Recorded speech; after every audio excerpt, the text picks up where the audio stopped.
Ouais, d'accord, j'ai compris. Là, c'est un genou. Ouais. Mais il est croisé, c'est un genou là. Ouais.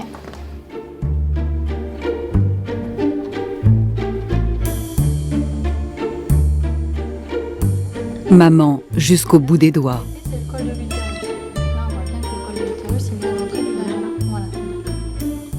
Un genou là, des petits pieds ici, le placenta par là.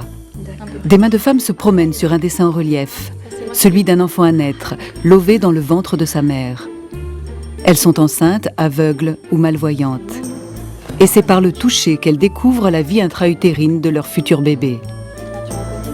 Cette scène se déroule à l'Institut de puériculture de Paris. Ici, depuis plus de 20 ans, une équipe médicale accueille et conseille femmes enceintes et jeunes mamans déficientes visuelles. Sous la direction d'Edith Twey, responsable de la protection maternelle et infantile, la PMI. On est les seuls en France à avoir mis en place une prise en charge spécifique qui accompagne les parents porteurs d'un handicap visuel du désir d'enfant jusqu'à la naissance de l'enfant et bien au-delà de la naissance, parce que normalement le suivi médical de la protection maternelle et infantile s'arrête à 6 ans. Tout démarre en 1986, quand une femme aveugle enceinte arrive désemparée à l'Institut. Panique. On n'apprend pas à conseiller les mères aveugles dans les écoles de puériculture. Edith décide quand même de l'aider et prend contact avec des associations. Depuis tous les premiers mercredis du mois, elle réunit une vingtaine de parents déficients visuels pour des groupes de parole. En ce début d'année, je voudrais souhaiter à toutes et à tous une excellente année et que les vos vœux se réalisent. Il y a plein de petits ventres tout ronds ici, alors je vous souhaite de très très beaux bébés.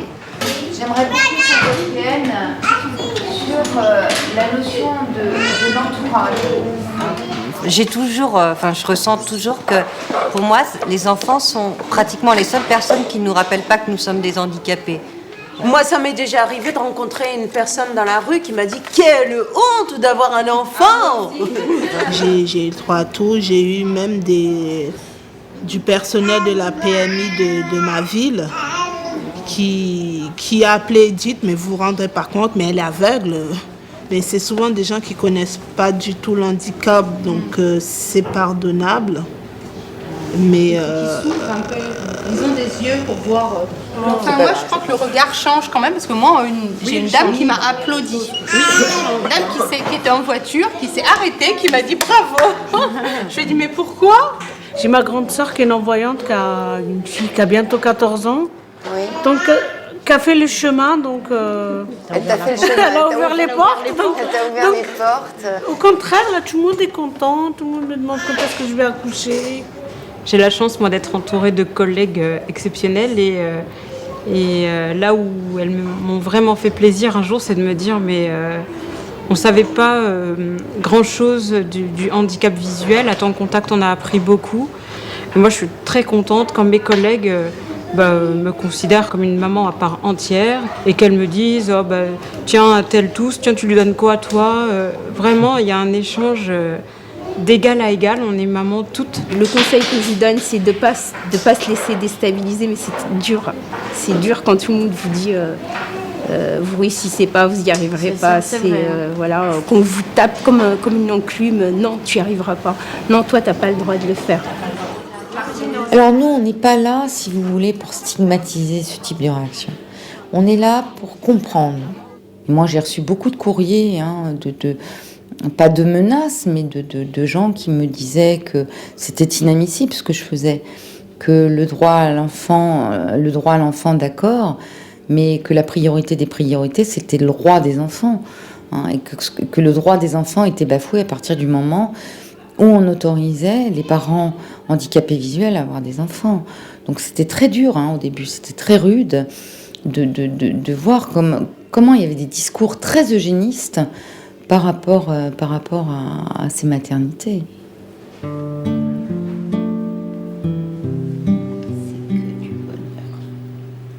Le désir d'enfant est venu très vite pour moi il y a 7 ans, quand j'avais à peine 19 ans. Quand j'ai commencé à perdre la vue, quand on m'a annoncé que je commençais à perdre la vue, donc j'ai très vite voulu un enfant pour les mauvaises raisons avant de plus y voir du tout. Donc ça s'est pas fait dans cet ordre-là. J'ai perdu la vue d'abord et je suis tombée enceinte après, où j'élève ma fille seule. Donc je suis séparée du papa. Donc je me disais que vraiment là ça allait être très difficile, très très difficile, et les nuits, les jours, les soins, le bain. Pour le moment c'est ça, puisqu'elle ne marche pas encore à 4 pattes, etc. Donc c'était vraiment tout ça qui m'inquiétait beaucoup, quoi. Tu sais, maman, elle est un peu inquiète, hein. Elle sait pas tout ce que tu sais faire. Allez, on va lui montrer comment tu regardes bien, comment tu t'orientes bien. Oh oui. Dans les bras d'Edith, Nathanaël, à peine âgé d'1 mois, est en train de vivre une expérience unique. La passation de Brazelton. C'est un peu plus faible.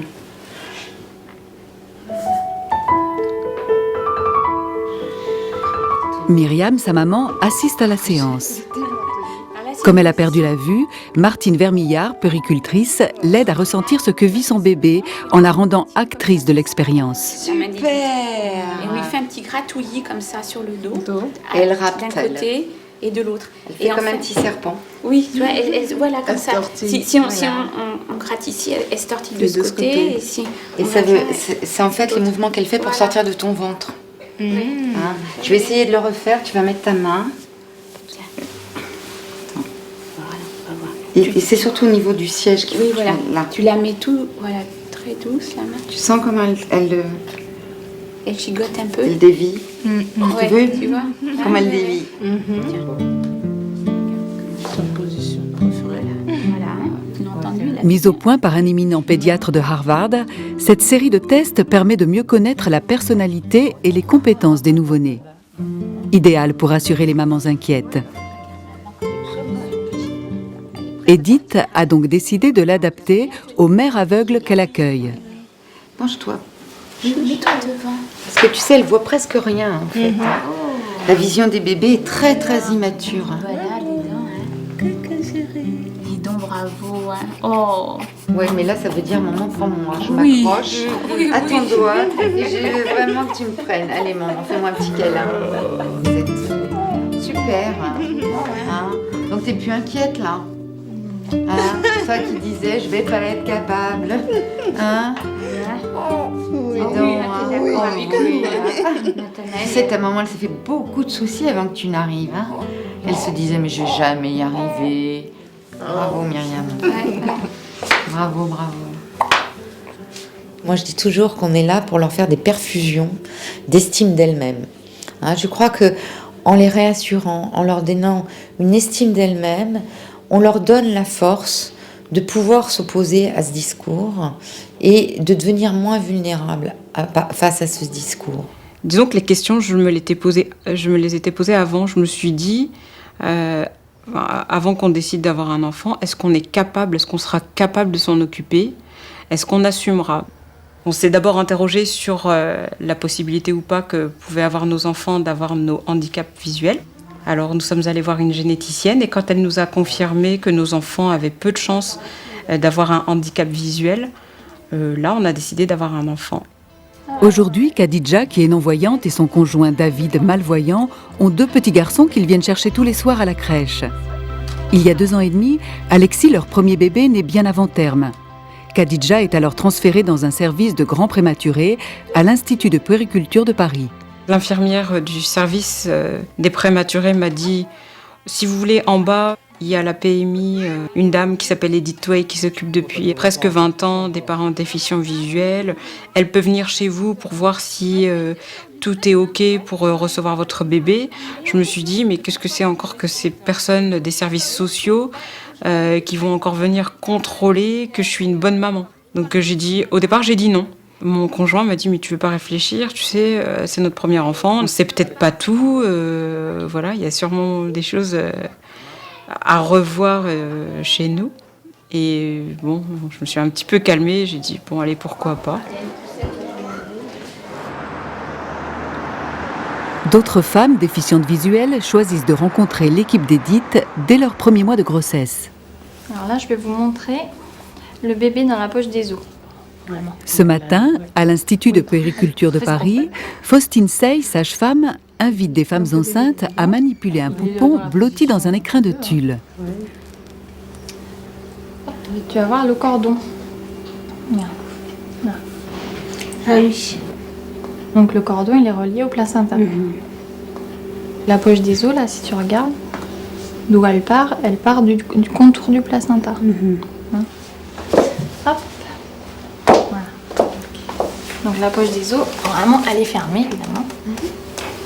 Moi, je voulais pas réunir les mères ici pour le handicap. Je voulais les réunir dans ce lieu pour la seule chose qui les fédérait ici, dans ce lieu, à savoir leur maternité et le fait qu'ils allaient devenir des parents. Zaya, malvoyante et divorcée, est maman de 2 enfants. Issa, 3 ans, et Célia, 3 mois. Pour les séances de pédiatrie de son bébé, elle n'hésite pas à traverser tout Paris en taxi pour aller à la PMI de l'Institut.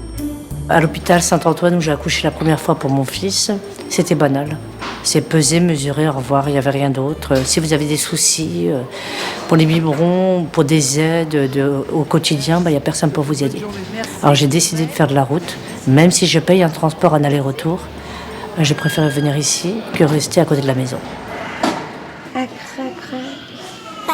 Ah, mais t'es souriante, toi. Oui, tout le temps, c'est vrai, tout le temps. Elle est pas tu racontes des histoires. Bon, oui, pour prendre en charge des parents qui ont un handicap visuel, on n'a pas besoin d'être brailliste. Je veux dire, on n'a pas besoin de maîtriser le braille. On peut passer par plein d'autres choses. Il suffit simplement d'avoir de l'empathie, du respect de l'autre, et ça devient une évidence parce que ça n'est que du bon sens.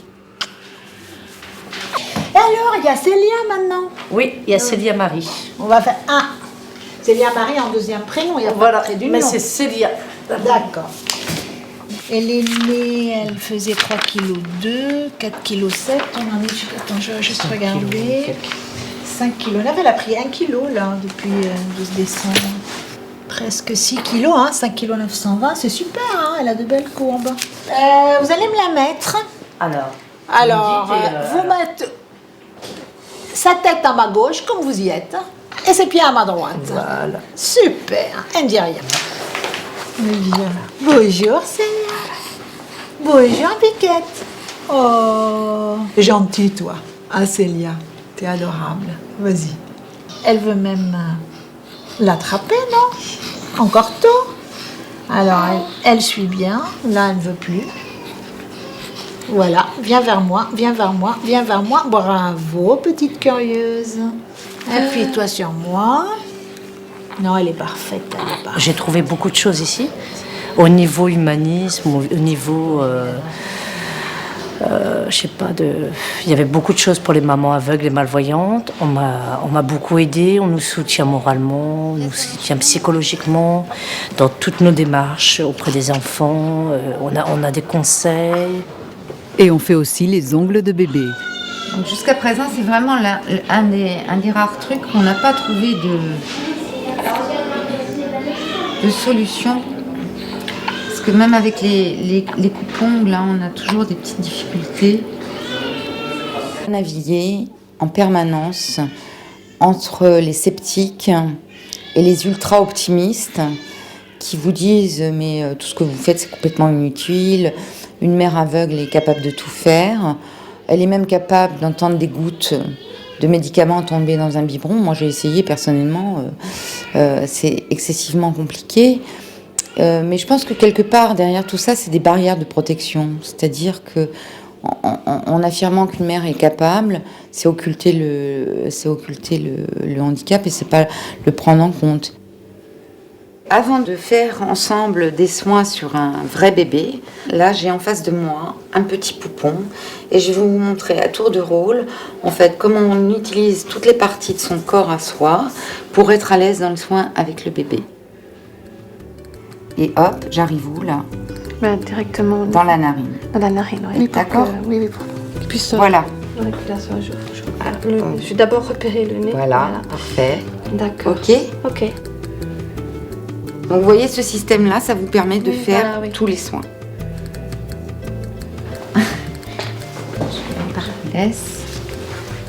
Il va s'amuser à les porter. Les exercices pratiques ne s'arrêtent pas aux soins du bébé. Cet après-midi, les futures mamans apprennent aussi des trucs et des astuces pour faire un biberon, doser des médicaments en toute sécurité. Bref, tous les gestes du quotidien qui les préoccupent à quelques semaines de leur accouchement. La bouche, petit cœur. Un petit peu plus haut, mais bon, là, c'est vrai que c'est pas... Voilà. Hein, voilà. Je prenne le coup de main. Oui. Tu vas manger, toi, Gaëlle? Et dans la réalité, est-ce aussi simple? Panard. À l'autre bout de Paris, chez Khadija, c'est l'heure du repas des petits. Que ce soit dans ma famille ou dans ma belle famille, peu importe, c'est vrai que quand on donne, on nous propose très souvent de donner à manger aux enfants à notre place, parce que bon, c'est vrai que quand c'est nous qui donnons à manger, c'est un peu, il y a un peu de tartine sur le visage. Ce qui est bien avec les petits lots, c'est que quand ils savent que les parents ne voient pas, c'est vite la bouche qui vient à la cuillère. Et c'est appréciable. Cela dit, ça n'en reste pas moins un exercice difficile que de donner à manger à la cuillère à un enfant. Et quand on sait combien le quotidien d'une personne qui est aveugle ou qui est malvoyante relève de l'effort, je crois que nous, professionnels, il faut un petit peu qu'on se bouge et qu'on réfléchisse à améliorer le quotidien des mamans handicapées visuelles. Quotidien qu'elles sont capables d'assumer complètement. Le bain, le change, qui est un moment de relation excessivement chaleureuse avec son enfant, vraiment où ça peut être merveilleux, ça devient vite un cauchemar si ça n'a pas été préparé, si ça n'a pas été pensé, et si la maman, au dernier moment, se dit « mais comment je vais faire pour baigner mon enfant ?» Quoi? On va dans le bain? C'est le bain que tu veux. Hop là. Voilà. On se lave vite, vite.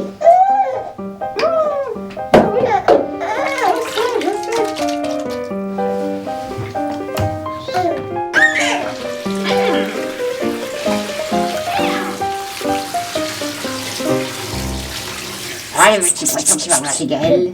Le petit poisson qui va manger Gaëlle.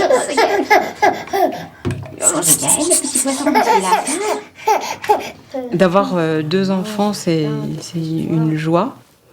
C'est un amour vraiment indescriptible, mais c'est fatigant. C'est fatigant parce que ça demande un effort de concentration intense. Mes enfants, moi, je suis toujours en train de me demander ce qu'ils sont en train de faire. Voilà. Mon petit Gaël est tout habillé. Je prends les difficultés une à une. Et les pas que font mes enfants, je les accompagne un par un. Donc actuellement, pour Alexis qui a 2 ans et demi, il aime le jeu. Donc ce qui m'intéresse en ce moment, c'est l'adaptation des jeux. Mardi matin, Khadija se rend avec Alexis à l'atelier jeu de la PMI de l'Institut. Atelier ouvert à toutes les mamans du quartier, déficientes visuelles ou non. Je vais chercher des jaunes. Sur le dessin, tu fais le dessin. Malika fait découvrir à Khadija un nouveau jeu. Mais avec son handicap, comment pourra-t-elle l'utiliser pour partager des moments d'éveil avec son enfant?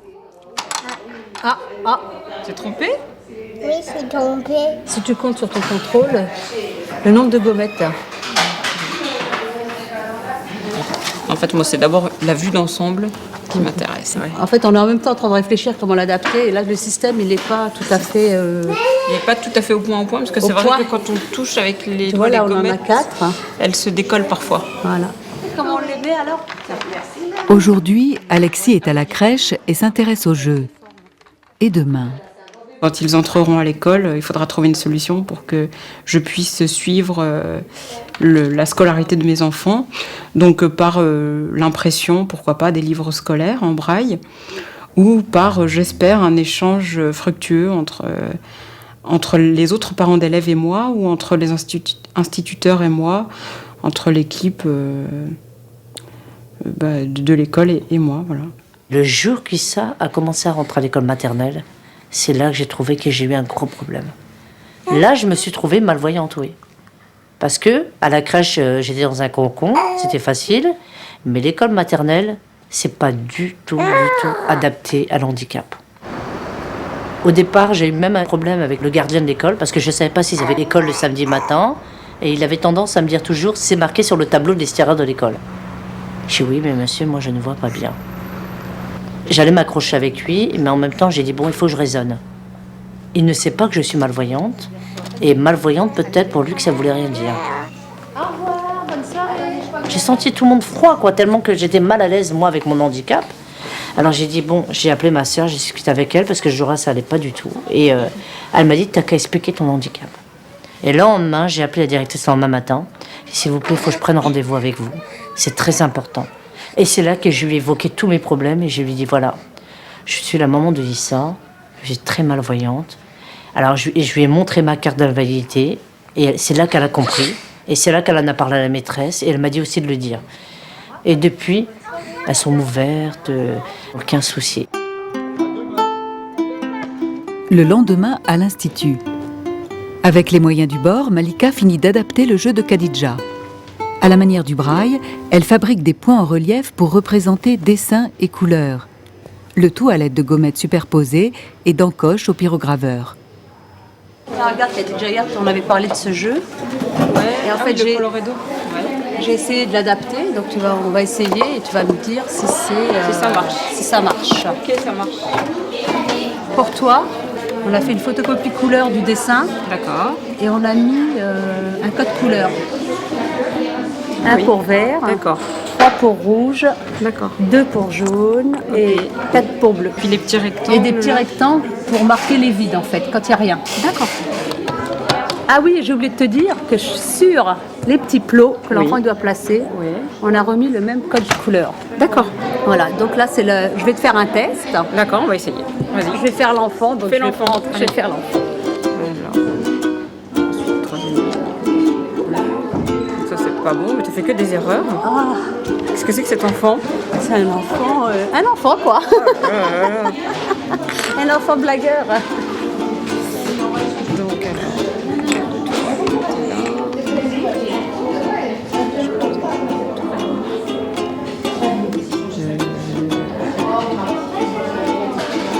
c'est bon, la dernière ligne parfaite. Il n'y a qu'une ligne de bonne. Hein. Est-ce que ça te convient comme adaptation? Bah super, ah c'est très bien, nickel. Voilà madame, donc tu pourras jouer avec Alexis. Je vais pouvoir jouer avec lui. Je pense que si on pouvait faire avec toutes les mamans ce qu'on fait avec les mamans qui ont un handicap visuel, on aurait beaucoup moins de soucis, de dépression, de pathologie, enfin, de baby blues, etc. J'aimerais beaucoup que les gens comprennent que nous sommes parents avant tout et que notre handicap nous impose d'adapter notre vie, mais que c'est seulement ça. Le handicap visuel, c'est simplement une obligation pour nous d'adapter notre vie. En aucun cas, ça remet en cause notre compétence à être parent. S'il n'y avait pas eu Célia et Issa, je serais inutile. Je me sentirais rien du tout. On ne peut jamais dire que quelque chose est stabilisé. Quand on regarde le monde des bébés et des mères qui n'ont pas de handicap visuel et le nombre de manuels de puériculture qui ont été écrits et le nombre de modes de puériculture qui ont été changés, je crois que la définition d'une mère et d'un bébé, c'est que c'est jamais stable, c'est jamais identique, c'est jamais standardisé. Il y a toujours une mère unique et un bébé unique. Et pour accompagner chaque mère handicapée visuelle au sein de leur PMI, Edith et son équipe inventent et réinventent sans cesse de nouvelles solutions. Un travail de titan, une aventure humaine exemplaire, hélas unique en France. Pour de plus amples informations, vous pouvez contacter l'Institut de puériculture de Paris 01 40 44 39 03 www.perinat.org, l'association Valentin Huy 01 44 49 27 27 www.avh.asso.fr, l'association Voir Ensemble 01 53 86 00 00 www.voirensemble.asso.fr, la Fédération des aveugles et handicapés visuels de France 01 44 42 91 91 www.faf.asso.fr, Pour retrouver toutes ces informations ainsi que d'autres, le site internet de France 5 est à votre disposition www.france5.fr/à vous de voir avec des tirets ou écrivez-nous à vous de voir France 5, 2-4 rue Marceau, 92 130, ici les Moulineaux. Réalisation Agnès Solo. Producteur délégué Suzanne Masson. Avec la participation du Centre national de la cinématographie. Avec le soutien de l'AVH, Association Valentin Huy au service des aveugles et des malvoyants, l'association Voir Ensemble, la Fédération des aveugles de France, avec la participation de France 5, Pôle documentaire Pierre Bloch de Friberg, Carlos Pinsky, Hervé Guérin, Philippe Lemort, Aurélie Chenet. Cette émission vous a été proposée par Bleu Cristal Média et France 5.